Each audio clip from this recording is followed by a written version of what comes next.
Yeah, so my history in Morris Minors, I was three-year-old at the window in Broomhill Drive in west of Glasgow, Partick West. And I used to shout car, I was only 3-year-old. Turned out to be a Morris Minor, white convertible. So I made it my mission. My first car was a Morris Minor 1984. I bought it for 55 quid. It was registered to the Pine Trees Hotel on the Boulevard in Drumchapel. It's still there and we still go for family funerals to the same hotel. And I hot rodded that. I put Saab seats in it, 950 racing engine in it, Vauxhall Viva Ross styles, and I ran that. That was my first car, 1987. So I've always had an affinity to Morris Minors. My second Morris Minors when I got married, 2015, and I drove that all the way from Solihull at ridiculous speeds with the drum brakes, pushing people out of the way. So our third Morris Minor was a traveller's car, which I bought, and that was really to tip my late father's house and the family home. Me and my dad stayed together 1984 up until I get married, and that was sad. But I didn't want to use a van to tip the house, the old house in Glasgow. So I've now got a new life in Lanarkshire. I'm out of Glasgow, and I bought this off a friend.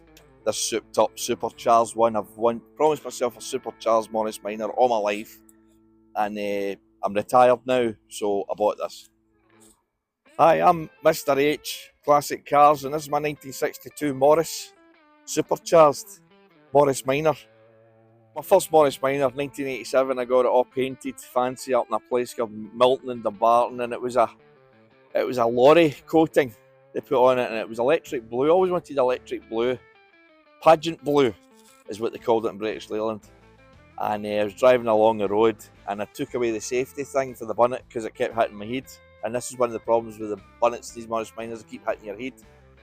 And I lost the bonnet, and a Scania bin lorry ran over the top of it. Skip lorry, crushed it. He thought it was hilarious. Put it in the back seat of the motor, and then I had to drive to the scrapyard in White Inch. And I bought a bonnet for 15 quid out the scrappy with a double-decker bus, and I painted it with matte black paint for a fiver. So this is harking back to when I was 18, when I had my matte black bonnet. Right, so one of the things in the 1980s was Mr. Grumpy. These were upgrades for the Morris Minor. The Morris Minor became a very popular car. Charles Ware was selling them. We found that people were buying them because they started in cold weather, but they had some shortcomings, drum brakes. So Mr. Grumpy, we did a disc brake conversion and a coilover conversion to make the front suspension slightly uprated, and that gave you a telescopic damper because the original ones were a lever arm damper, which is old 1940s technology, right? So Mr. Grumpy anti-roll bar, what a difference that makes to the cornering. It's got a Volkswagen Golf rear bush in the middle. I put these wheels on. These are 1960s Dunlop wheels, which I got. They're brand new. They're copies of the original, and that's 60s period perfect. I have flared American style with rivets and screws because the Mr. Grumpy pushes the wheels out, and I needed the arch, but I also wanted that 1960s look. Hot Car Magazine, 1969. That kind of look. That's it. So, changed the seats. The seats were AC Cobra style seats, but we found that they were kind of harsh on the back, and with the car not having seat belts, I wanted a wee bit extra support. So I get the chance of these BB Classic GT40 style high back seats. They don't come with a headrest because I thought that was into an era that was too new for the car. So I wanted to keep the 1960s GT40 style seats with the cooling vents in them, and I thought that would be my addition to the car, keep it period correct. So we're going over to see a very low mileage Reynard coloured Austin Allegro 1500 5-speed, which is one of the most underrated cars in the universe, and it gets a lot of views on my YouTube channel because they are loved by people that haven't watched Jeremy Clarkson. So we're going to do a wee film in that Austin Allegro next. It's got a lovely leather interior with picnic tables, so we'll show that next. Hi, this is my wee 77 Leyland Allegro. It's only done 42,000 miles. It was a Bristol car in the Allegro Club. My friend drove it all the way from Bristol to Paisley, ran about in it for a couple of years, and I had a horrible Van den Pla that needed a lot of welding. So I put the Van den Pla interior out of that into this, and this is my car. This is my backup car for the Morris. It's a 1500 with a 5-speed box. It gets like 40 to the gallon. It does good whack along the motorway. Good brakes, fantastic heater, heated rear window works. Just a great wee car, and don't believe Jeremy Clarkson. These were good cars. In their day, the works ones could do 137 mile an hour if you get the right tuning parts on them.